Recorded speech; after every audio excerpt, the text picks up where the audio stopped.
Hello and welcome to Overdrive. I'm Shireen Bhan. Let's start the show with Mitsubishi. Now, it has come to be synonymous with SUVs in India. But the Mitsubishi Pajero has been in desperate need for an upgrade. In fact, the Toyota Fortuner has been creating waves in India and has been selling like hotcakes. So that's finally prompted Mitsubishi to act, and it's decided to bring in the Pajero Sport. But Sirish didn't want to wait till the car actually got to India, so he went down to Thailand to bring you this exclusive first drive. Have you noticed how we're all getting a bit soft? I read a study recently that said that ancient man, and I don't mean your grandfather, but Neanderthal man, could run faster than Usain Bolt. He could throw a javelin further than the last guy who won the Olympic gold medal. He could also lift more weights than Arnold Schwarzenegger in his prime, and that too with one hand.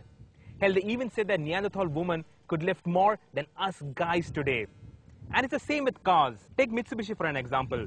After making the tough-as-nails Pajero, they followed that up with the Montero, which was good off-road. But then came the Outlander, which really couldn't go up a mountain in Ladakh. So that's why Mitsubishi have gone and hit the gym. They've gone and worked on the basics. And now they've got this, the Pajero Sport. And with this, they hope to take on the Toyota Fortuner.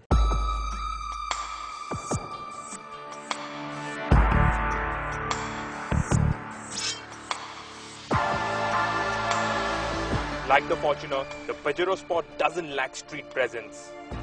It is big, it is imposing, but where the Toyota is extremely conservative in design, the Mitsubishi is handsome, sinister even, in this shade of black. Up front, there's Mitsubishi's old family grille, as seen on the Outlander, flanked by a set of attractive clear lens headlamps with projector beams.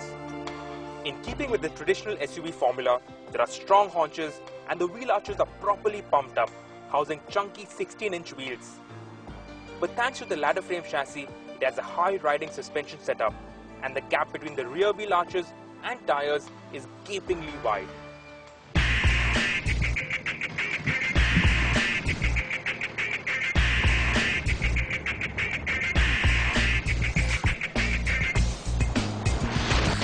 A very strong part of the Pajero Sport are definitely its interiors. It uses a lot of parts from the Outlander, and that gives it a premium and rich feel. It's got a nice touchscreen interface over here, climate control. It's got an Alpine head unit, not an integrated stereo. But in India, in all likelihood, we'll get a Rockford Fosgate system, which will sound fantastic. If you compare this cabin to that of the Fortuner no doubt feels high quality, but it uses parts from the Innova, and that doesn't have a premium or rich feel to it. This feels like money well spent. It feels rich and it feels plush.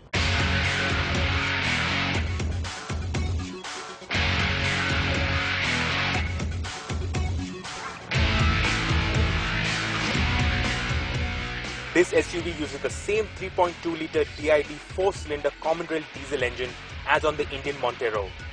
It develops 165 PS of power and 351 Nm of torque.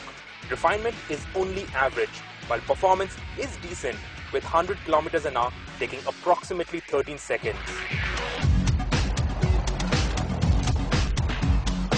Crucially, the Pajero Sport gets a 4-speed automatic that does blunt performance, but it will be a big selling point, considering the Fortuner doesn't yet get an automatic. In the same way that the Fortuner shares the same basic platform with the Innova and the Hilux pickup, the Pajero Sport too shares its platform with the Triton pickup. Judging by the sheer number of them on the roads, it seems to be a popular pickup here in Thailand. Dynamics aren't as great as say the Outlander or even the Montero. It does pitch, it does wallow, doesn't handle too well. But then again, if you compare it to the Fortuner, it's almost in the same ballpark. The Sport has a rugged go-anywhere ability thanks to the pickup truck-derived ladder frame chassis, and it don't even blink when faced with challenging terrain.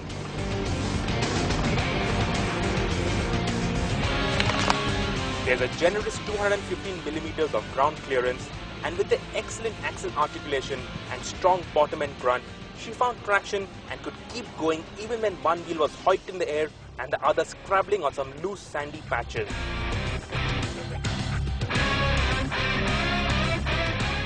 Unlike the Fortuner, the Pajero Sport doesn't have full-time four-wheel drive. Instead, it uses shift-on-the-fly Super Select four-wheel drive system similar to the Indian Pajero. Up to speeds of 100 km an hour, you can shift from 2 to 4-wheel drive and also lock the center differential. but shifting to 4-low requires coming to a stop, wrestling the short stubby 4x4 lever all the way forward.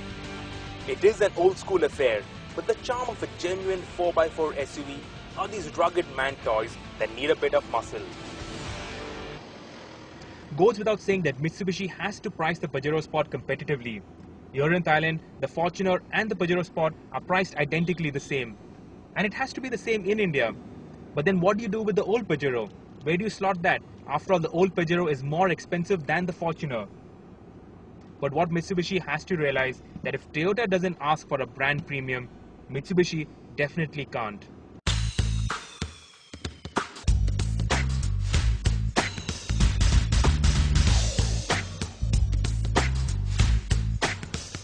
There's actually a solution to Mitsubishi's positioning problem.